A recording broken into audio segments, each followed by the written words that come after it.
Dalam nama Bapa, Putra, dan Roh Kudus. Amin. Selamat pagi Tuhan Yesus. Puji dan syukur kami haturkan kepadamu. Karena hari ini kami dapat berkumpul kembali via untuk mengikuti kelas literasi hari ini. Berkatilah agar kelas literasi dapat berjalan dengan baik dan lancar. Berkati juga narasumber kami. Semoga kami dapat menerima ilmu yang diberikan dengan baik. Amin. Santo Petrus Canisius, doakanlah kami. Amin. Dalam nama Bapa, Putra, dan Roh Kudus. Amin. Selamat pagi semuanya. Pagi, Pak. Selamat pagi Bu Ika, Bu Ivani, Pagi, Pak. anak-anak yang ganteng-ganteng, yang cantik-cantik, merah-merah semua ya. Mungkin ada orang tua juga ya di sini ya. Saya belum bisa melihat semuanya ini. Yonghi semuanya ya, mungkin Yonghi. Yonghi. Iya. Ya, saya bicara soal Imlek secara ringan saja supaya pemahaman semua bagi anak-anak ya. Dan memang sungguh unik mengapa kita harus pakai merah-merah semua sejak dulu ya. Kemudian mengapa kita ada kue keranjang, mengapa kita selalu membagikan angpau, kemudian saling mengucapkan Yonghi. Lengkapnya sebetulnya pada era sebelum tahun 2000-an itu kalau mengucapkan Sinchun Kyonghi Okbyamsu itu maknanya selamat menyambut datangnya musim semi, semoga tambah rezeki dan panjang umur. Namun kemudian entah karena apa setelah era 2000-an menjadi gongsi fatai.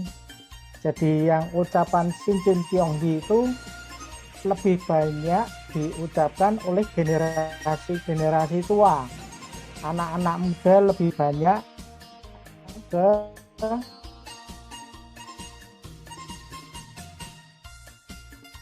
kemudian juga ditambah lagi Nia Pei, Nanti Tian Kang, pada semuanya ucapan tentang hal-hal yang baik. Selamat tahun baru Imlek, semoga semua berbahagia, makmur, sehat, dan sukses selalu menyertai kita semua. Semua ucapannya baik-baik. Nah, sebenarnya sejak kapan toh Imlek ini dirayakan oleh orang-orang Cina, orang Tionghoa? Itu sebetulnya sudah sejak lama, sejak masa kerajaan-kerajaan di Tiongkok sana. Ini yang menarik ya. Bangsanya juga orang kadang menyebut negerinya Tiongkok, lalu di Indonesia sendiri lebih banyak orang menyebut orang Tionghoa, tapi juga bisa juga disebut orang Cina. Ini sisi yang menarik sendiri. Nah, dan sejak dahulu kala itu diperingati untuk menyambut datangnya musim semi, mengakhiri musim dingin. Kalau sekarang ini kita ke Tiongkok itu masih lumayan dingin, tetapi kalau Desember, Januari, November itu sudah mulai salju turun. Desember, Januari itu tebal-tebalnya salju. Dan pada tahun ini kebetulan karena jarak antara matahari dan bulan itu ada selisih jauh, maka ketebalan salju di Cina, terutama bagian utara, itu lebih dingin dan lebih tinggi dari biasanya. Nah, kemudian musim semi ini begitu berarti bagi orang Cina sehingga sangat-sangat disambut karena di sana adalah negeri agraris. Jadi musim semi ini musim yang sangat diharapkan, menghasilkan banyak buah, menghasilkan produksi pertanian, sehingga sangat-sangat disambut dengan berbagai pesta. Nah, lama waktu penyambutan, jadi masa perayaan pesta Imlek itu sebenarnya pada masa lalu selama 15 hari. Jadi mulai tanggal 1 Ciakwe, yaitu bulan pertama dari tahun Imlek, sampai hari ke-15. Ucapan-ucapan Imlek itu masih bisa diberikan selama rentang waktu 15 hari ini. Nah, sesudah hari ke-15, maka kita memasuki Cap Gomeh. Itu sudah tidak lazim lagi untuk memberikan ucapan Gongsi Face, sudah, karena nanti pada Cap Gomeh itu kita akan ketemu dengan kelontong opor, nah, ya kan? Nah, itu sudah bicara soal lain lagi nanti Cap Gomeh. Selama 15 hari ini, bahkan sebelumnya, itu orang-orang Tionghoa biasanya menyambut dengan bermacam hal, terutama yang umat Konghucu. Mereka bersih-bersih rumah, ya kan, mengecat rumah dengan cat yang baru, warna yang cerah, kemudian memasang lampion-lampion merah yang di rumah. Lalu di tempat kelenteng itu juga melakukan bersih-bersih, terutama sekitar seminggu sebelum 1 Ciakwe atau tahun baru Imlek, itu bersih-bersih kelenteng. Dan pada hari itu Dewa Dapur naik ke langit, ya, Dewa Dapur naik ke langit melaporkan aktivitas manusia kepada Tuhan Allah. Nah, apa yang dilaporkan kegiatan kita? Oh, ini si A nakal, ini si B nakal, si B baik, si C baik. Anak-anak Dewa ini loh, si Margareta nakal. Nah, itu si Margareta diingatkan jangan nakal lagi gitu ya. Nah, itu ceritanya. Nah, ketika Dewa ini naik ke langit, maka juga dilakukan bersih-bersih di kelenteng supaya nanti kalau Dewa turun lagi, tempatnya sudah bersih, sudah rapi kembali, sudah segar kembali suasana di tempat ibadah kelenteng. Ini untuk umat Konghucu.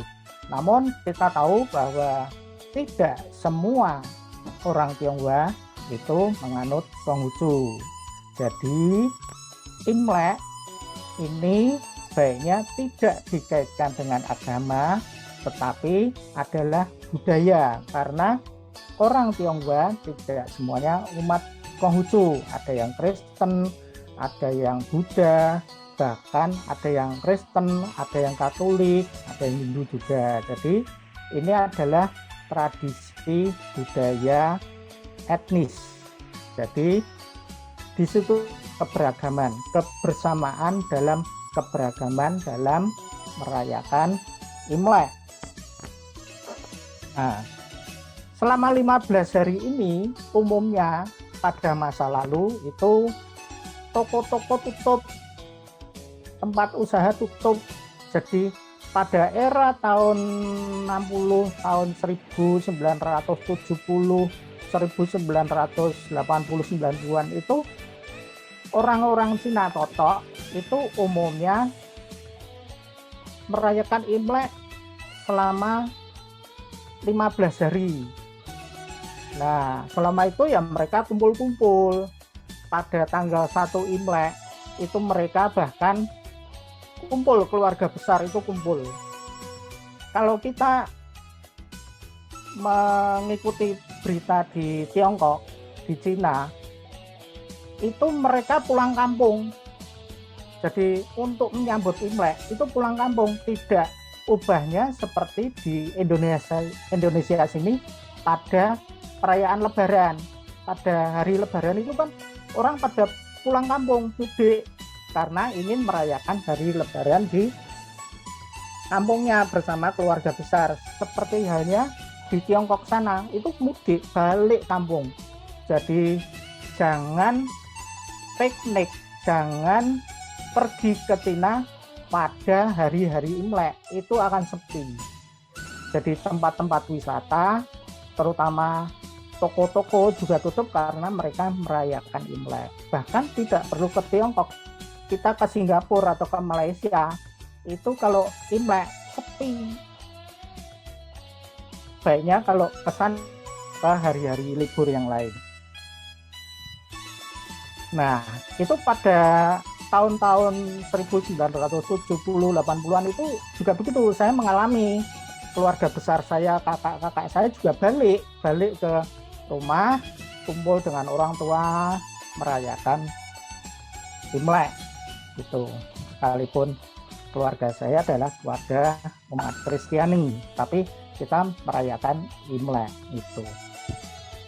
Nah, sebelumnya kalau umat Konghucu, setahu saya pada sekitar seminggu sebelum 1 Ciabe atau pada tahun baru Imlek itu mereka bersih-bersih kelenteng, ya seperti yang tadi Bu Ika menyampaikan, saya banyak nulis itu bersih-bersih kelenteng, terutama di Taikaksi dan kelenteng-kelenteng yang lain itu mereka bersih-bersih karena dewa dapur yaitu Cao Kun Kong mereka naik ke langit gitu.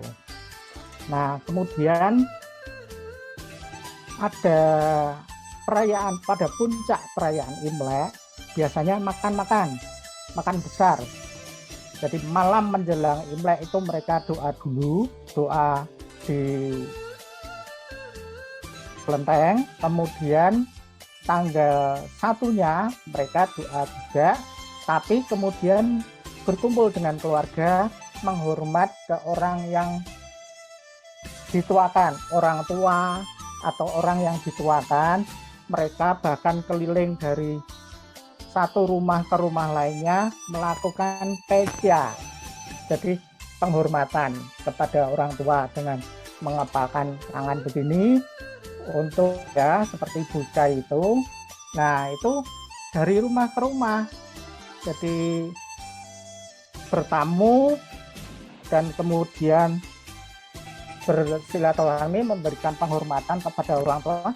Dan biasanya pada saat itulah orang yang lebih tua memberikan angpau dalam amplop merah kepada anak-anak yang masih kecil, anak yang pokoknya orang yang lebih muda. Nah, disitulah angpau diperoleh anak-anak. Kemudian ada hidangan. Hidangan itu salah satunya adalah kue keranjang, melambangkan ya persaudaraan lebih erat, karena sifat kue keranjang itu kan lengket, manis, semuanya serba manis. Nah, kemudian menu istimewa pada 1 Imlek itu selain kue keranjang ada kue lapis legit, kue mangkok, mie. Nah, mie ini menu wajib. Kemudian ada sashimi juga atau yuseng. Kemudian lumpia, ikan bandeng. Nah, kemudian pada masa modern tambahlah ada gurami, ada ikan kakap lah, tapi prinsipnya ada ikan. Kemudian telur teh atau telur teh itu ya, telur yang di bumbu kecap asin. Kemudian ada buah jeruk, dimsum, lalu sup 8 bentuk, lalu manisan dan bebek panggang. Enak-enak semua ya. Anak-anak pasti kan lahap tambah gemuk ya. Kita lihat di sini siapa ini Margareta Bella ya. Wah itu makan pasti banyak ya. Nah itu. Nah kemudian ada yang menarik.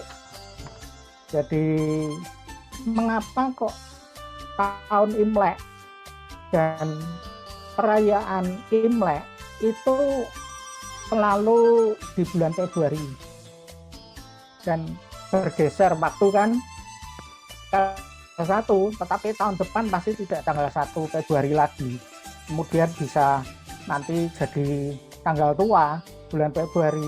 Itu karena orang Tionghoa, orang Cina di negeri aslinya saya di Tiongkok itu mengikuti kalender perhitungan bulan sama seperti juga tahun Hijriah. Hijriah kan juga mengikuti bulan, tetapi mengapa ada bedanya antara tahun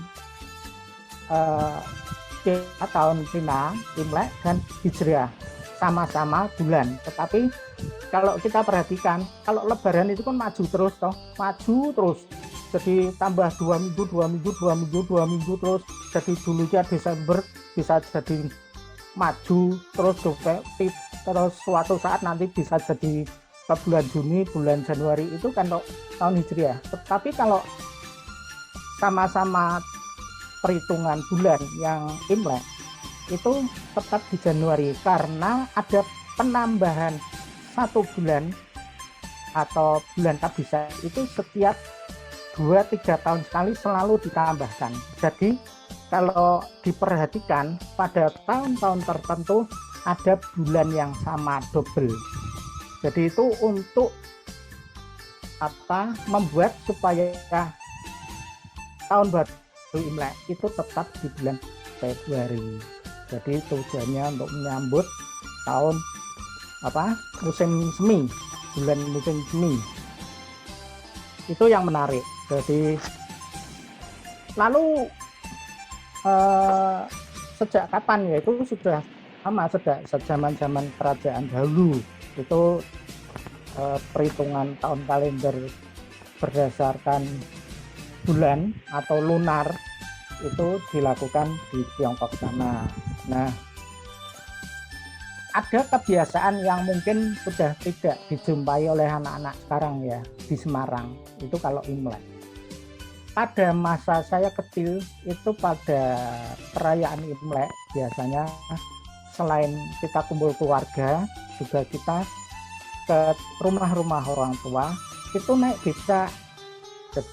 Pada naik becak, 1 becak itu bisa dinaiki orang 4 atau 5 kalau anak-anak ya, panggung-panggungan gitu. Itu bukan hanya per rumah tapi juga keliling, khusus mungkin hanya nyarter 1 becak coba keliling kota dengan baju baru merah-merah semua.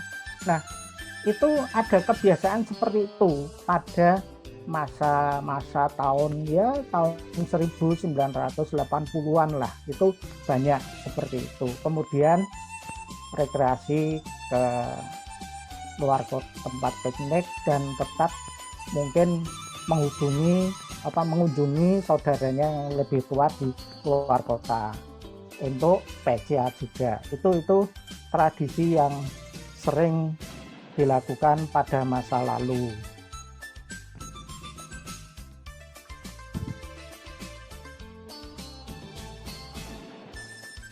Nah, pada perayaan Imlek, pada tahun baru Imlek, pada tanggal 1 biasanya selain makan-makan juga ada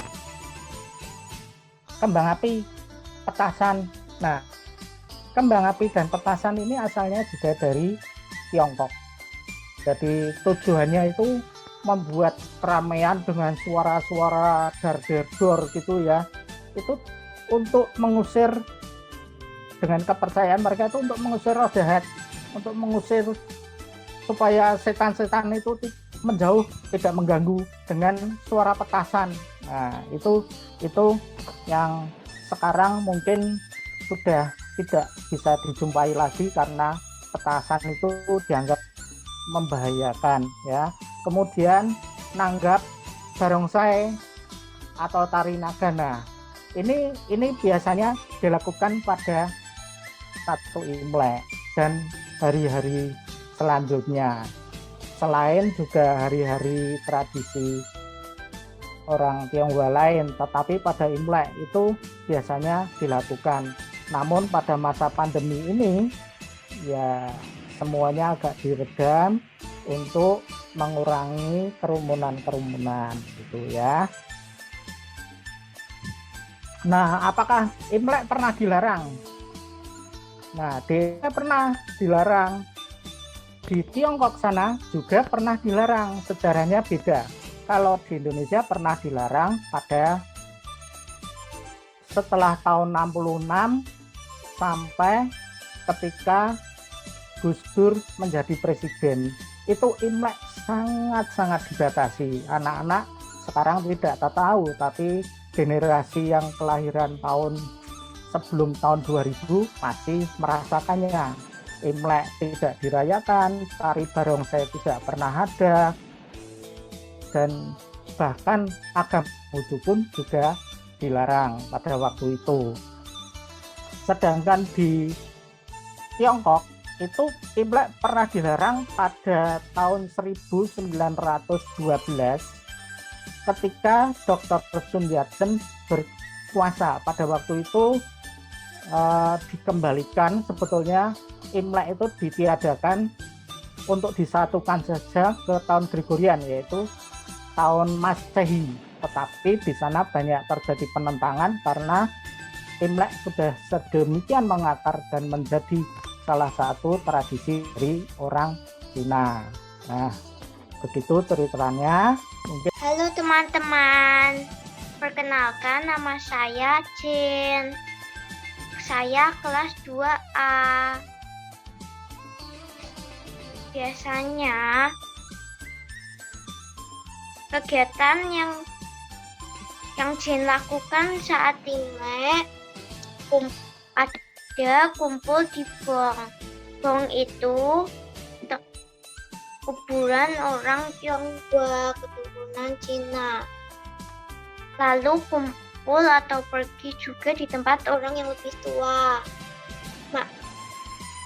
Jin masih punya makco. Jadi Jin mengunjungi makco. Makco itu seperti eyang buyut atau nenek buyut. Di rumahnya makco, Jin makan bersama keluarga. Makanan yang disediakan ada miswa, bakcang, sosis babi dan bisit. Miswa itu lambang panjang umur. Pakaian yang dipakai warna merah.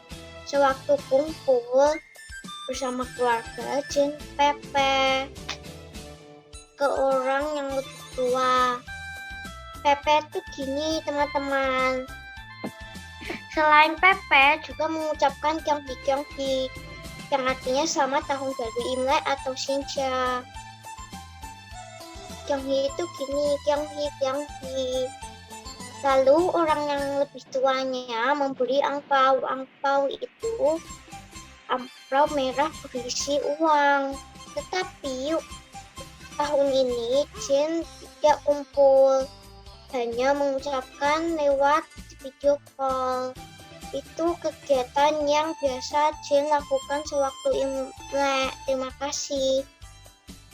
Selamat pagi teman-teman dan Bapak Ibu guru. Perkenalkan, nama saya dari kelas 2B. Nah, saat Imlek, Michelle berkumpul keluarga bersama keluarga Michelle. Michelle pepe ke keluarga Michelle. Lalu Michelle mengucapkan kongsi kepada nenek dan kakek saya, atau nenek dan mak engkau.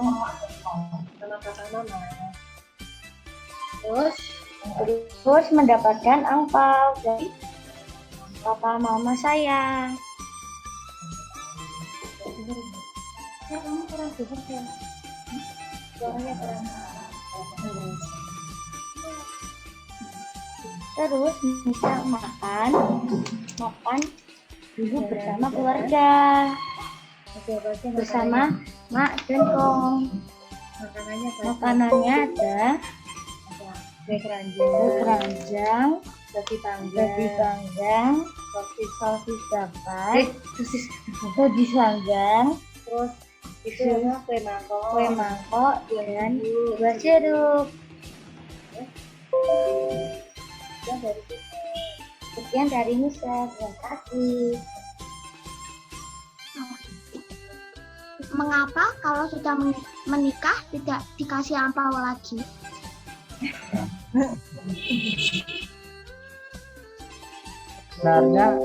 Sebenarnya itu bukan karena sudah menikah atau belum menikah, tapi kalau sudah menikah kan biasanya sudah bisa mencari penghasilan sendiri.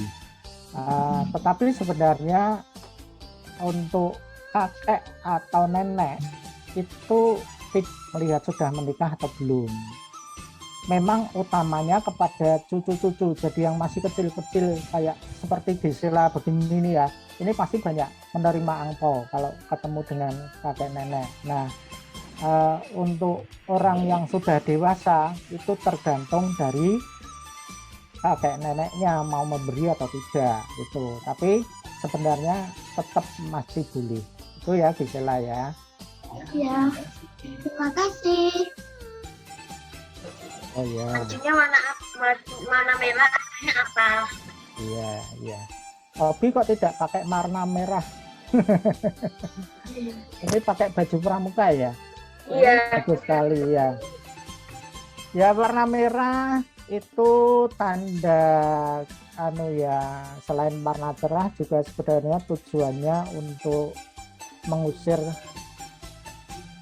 Jadi nilai yang utama adalah keberuntungan ya. Jadi kita mengharapkan ada banyak rezeki, banyak mendapatkan rezeki ya, banyak mendapatkan penghasilan pada tahun baru. Tunjukkan dengan warna merah dan sekaligus untuk mengusir hal-hal yang jahat. Itu ya Ubi ya. Salam pramuka ya Ubi ya. Pak, kenapa kok harus bagi-bagi angpau ya? Sebenarnya itu tradisi ya, bukan satu keharusan, itu tradisi. Jadi kalau tradisi ini sebenarnya bisa dilakukan, bisa tidak. Jadi kalau Theo tidak mendapatkan angpau dari orang tuanya mungkin, nah mungkin yang memberi itu bisa adiknya orang tua atau kakek atau nenek. Jadi bisa juga mendapatkan dari orang selain orang tuanya. Kenapa harus itu hanya itu tradisi ya, bukan keharusan ya, Theo ya. Itu Theo masih. Mengapa dulu waktu di Cina, kenapa Imlek tidak dirayakan? Harusnya tidak diperbolehkan. Itu pernah dilarang karena penguasa di Tiongkok pada waktu itu ingin menyatukan Imlek, perayaan Imlek dengan tahun baru internasional 1 Januari. Itu ceritanya begitu. Itu tahun 1912, tetapi akhirnya tetap dirayakan Imleknya karena itu sudah menjadi budaya yang kuat di Tiongkok sana. Karena apa?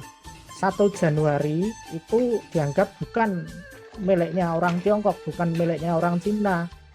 1 Januari tahun Masehi itu dianggap sebagai budaya Barat, gitu ya, budaya orang-orang Eropa. Jadi, Pak, kenapa setiap Imlek ada kue ranjang? ya itu memang tradisi ya. Itu tradisi yang dibawa oleh orang-orang Tionghoa di Indonesia dari Tiongkok sana. Orang-orang Tionghoa yang di Indonesia ini kan semuanya dari Tiongkok. Mereka adalah pendatang, mereka perantau yang kemudian hidup di Indonesia, membaur dengan masyarakat di sini, sekaligus membawa ada tradisi dan kebiasaan mereka. Di antaranya salah satunya adalah kue keranjang. Itu ya, JJ. Tujuannya untuk kanan itu untuk mempererat persaudaraan. Mau tanya Ya. Pak, Ya, apa arti dari Sinen Kualei? sama seperti hanya yang ucapan baik-baik pada Imlek ya, tahun baru Imlek. Seperti yang tadi Sinchun Tionghi, Diamok Diamsiu, Gongsi Pacai, Sinian Kueli, Sinti Dianpang itu tujuannya supaya kita tetap sehat, makmur, tambah kaya, dan selalu bahagia. Itu ya. Mama Michelle mau bertanya. Selamat pagi, Bapak Pagi, Yohanes. Pagi, Bu. Ya, Pak Yohanes, saya mau tanya nih Pak. Kalau di tradisi Cina tuh kok ada kayak perhitungan shio, kok ada shio tuh kok 12 itu dulu ceritanya bagaimana Pak? Maksudnya filosofinya itu loh bagaimana? Iya, sekarang kan tahun harimau ya. Shio itu kan ada 12, ya kan? Ada 12 shio. Nah, yang pertama itu tikus, ya kan? Ada tikus, ada kerbau, yang sekarang harimau, kemudian ada kelinci, kambing, monyet, anjing, naga, ayam, ular, kuda, dan perhitungan terakhir itu babi. Babi itu perhitungan terakhir. Yang pertama tikus, yang terakhir babi. Nah, itu sebenarnya kalau saya cari-cari referensinya itu tidak ada yang wajib dari siapa, tetapi itu ceritanya akhirnya menuju ke legenda. Jadi legenda. Jadi pada masa lalu dikatakan ada penguasa di daratan Tiongkok sana, kaisar yang mengadakan sayembara pada binatang-binatang untuk menyeberangi sungai. Siapa yang paling cepat dulu itu yang jadikan perhitungan. Karena pada masa lalu kan orang kuno itu kan mungkin untuk menetapkan ini tahun apa sulit. Tetapi binatang itu kan ada di sekitar kita. Nah, yang juara tikus. Jadi dia tahun pertama tikus, terus kemudian ada binatang yang lain. Itu ceritanya begitu, tetapi sekali lagi ini legenda ya. Jadi tidak tertulis dalam inskripsi resmi ada inskripsinya sejarah enggak, tapi ini legenda. Itu Bu. Oke Pak, makasih ya Pak Yohanes. Papa Jin yang akan bertanya ini. Selamat pagi semuanya. Ini mau tanya, tahun peruntungan tuh macan air tuh show apa ya? Sama yang Jong apa ya? Tahu Waduh, nggak ya? saya terus terang tidak mempelajari sampai ke situ. Saya lahir di Indonesia, papi saya lahir di Indonesia, engkong saya lahir di Indonesia. Seperti yang saya katakan, kita pernah 30 tahun sekian putus. Jadi kita tidak boleh merayakan macam-macam, ya kan? Itu kan toh ya. Nah, itu memutus banyak hal loh. Tradisi kita hampir hilang itu di situ. Untung dibolehkan oleh Presiden Gus Dur. Ya, kita harus mengucap syukur. Saya di situ urusan jong-jongan itu angkat tangan saya. Sudah ya, sudah Cino Baba ya, Cino Cino Jowo, Baba enggak, Cino Jowo. Cino campur Jowo. Ya. Iya. Maaf. Tenggelam campur bana ya Pak. Ya, ya. Yang unik itu loh, kalau kita menyebut orang Tionghoa itu kan sebutan Cina di Indonesia, atau di luar negeri nggak ada Tionghoa. Semuanya Yes. Chinese karena negaranya secara resmi menyebut dirinya China. Tetapi kita menyebut Cina itu kan macam-macam, ada Tiongkok, ada macam-macam, dan bangsa Cina sendiri menyebut dirinya macam-macam sesuai raja yang dulu berkuasa. Ada Qin, ada Han, ada Tang. Tang ini menjadikan Tenggelang. Kita kenal Tenggelang ini dari dinasti Tang. Saya kebetulan marga Tang. Nah, jadi saya tahu mempelajari di situ. Itu Pak, yang menarik di situ. Ya. Mungkin namanya Sisipit ya Pak. Kalau Sisipit ya. Terima kasih Pak, terima kasih. Halo, selamat siang Pak Yohanes Selamat nih. siang. Ya, selamat siang Pak. tertarik Mas nganu loh, sejarahnya budaya Cina pertama kali masuk ke Semarang khususnya ya. Kok ada pernah baca-baca mulai dari perdagangan, terus timbulnya Klenteng Sampokong. Jadi tertarik nih Pak. Minta sekilas aja lah Pak, mulai budayanya mulai masuk dan diterima di kalangan kita. Ya. Terima kasih Pak. Ya. Sebenarnya semuanya itu bermula urusan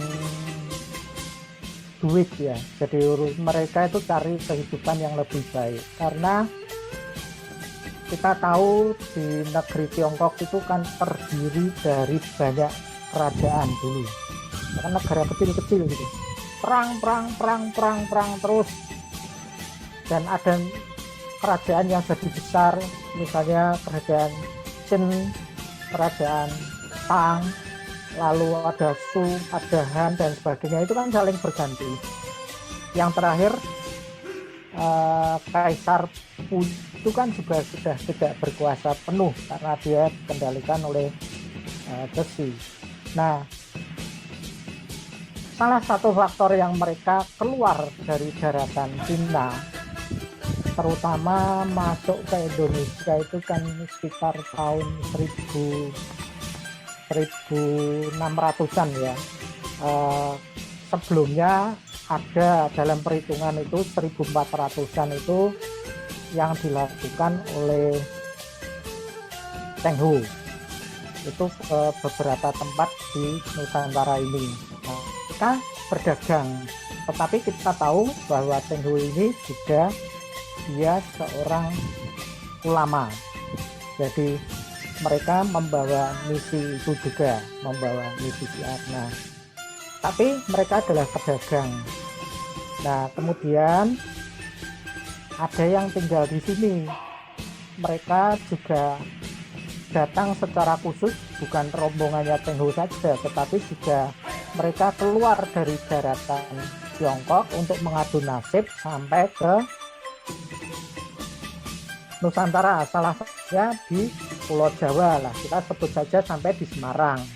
Mereka mungkin dulu mendaratnya tidak langsung di Semarang, mungkin di Lasem atau di tempat lain, tapi umumnya melalui Lasem atau melalui Tuban. Lalu ada juga kalau yang langsung ke Semarang itu mendaratnya dahulu pelabuhan pertama pendaratan perahu kayu, dulu kan belum ada kapal besi kan, masih perahu-perahu kayu gitu. Itu mendaratnya di Mangkang. Jadi pelabuhan pertama pendaratan laut itu di Mangkang. Sisa-sisa pelabuhan Mangkang yang sampai sekarang masih bisa disaksikan itu yang ini loh, yang sekarang dijadikan tempat wisata Pantai Mangunharjo itu loh. Nah, itu Mangkang, itu di Mangkang. Itu di sana ada muara sungai yang dijadikan tempat pendaratan perahu. Nah, itu juga kalau di tempat lain nggak ada. Nah, setelah dari Mangkang baru dipindahkan ke Bum Lama yang ada Masjid Menara itu loh. Nah, itu dulu pelabuhan kedua. Kemudian tercipta menjadi Kampung Melayu sampai sekarang masih. Nah, kemudian itu ditutup karena sudah dikuasai Belanda kan. Belanda masuk Indonesia, kemudian mereka berpikir bahwa bom lama itu kurang besar, kurang dalam dan sebagainya, dan alurnya kan terlalu banyak membelok. Nah, kemudian dibangunlah pelabuhan baru, yaitu Kali Baru. Nah, kemudian dibangun mercusuar Kali Baru itu. Nah, kemudian oleh pemerintah Soeharto pada waktu itu Semarang dibuatkan pelabuhan samudra Tanjung Emas. Jadi Tanjung Emas itu baru ada setelah masa pemerintahan Presiden Soeharto. Jadi umumnya orang-orang Tionghoa ke sini ya berdagang. Sudah. Mereka tidak ada tujuan menjajah, itu kan tidak. Yang menjajah itu kan bangsa penjajah itu kan dari Eropa sana. Itu Pak. Selamat pagi Bapak, Pagi, Bapak Pak. Kristiono. Ya, Sudah pagi, Bu. kedengaran belum suara saya? Sudah Bu Valentina. Ya. Ya, terima kasih untuk kesempatan bertanya. Tadi dijelaskan tentang apa itu sio itu loh Pak, saya masih belum mudeng.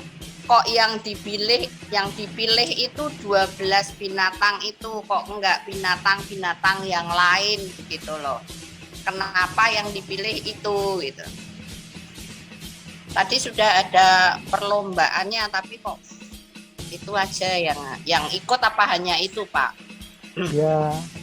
Ya sebenarnya kalau dalam legenda yang itu yang saya baca sih banyak semua ikut, tapi ya kebetulan dalam apa yang saya baca itu yang terpilih ini 12 ini Bu. Jadi generasi berikutnya kan ya namanya legenda kok Bu, ya kan mesti ngikuti saja. Nanti kalau milih binatang lain misalnya sapi dimasukkan, wala nanti bisa dikutuki leluhurnya. Apakah masing-masing itu ada filosofinya begitu Pak? Ada. Masing-masing itu punya filosofi jelas. Di masing-masing punya keberuntungan sendiri. Ada yang dianggap sial ini, ada yang seperti itu. Tapi sekali lagi kalau soal keberuntungan dan tahun ini tahun dianggap baik, tahun dianggap tahun bencana, itu mestinya nanti ada ahli khusus yang bicara di situ ya soal perhitungan-perhitungan ini.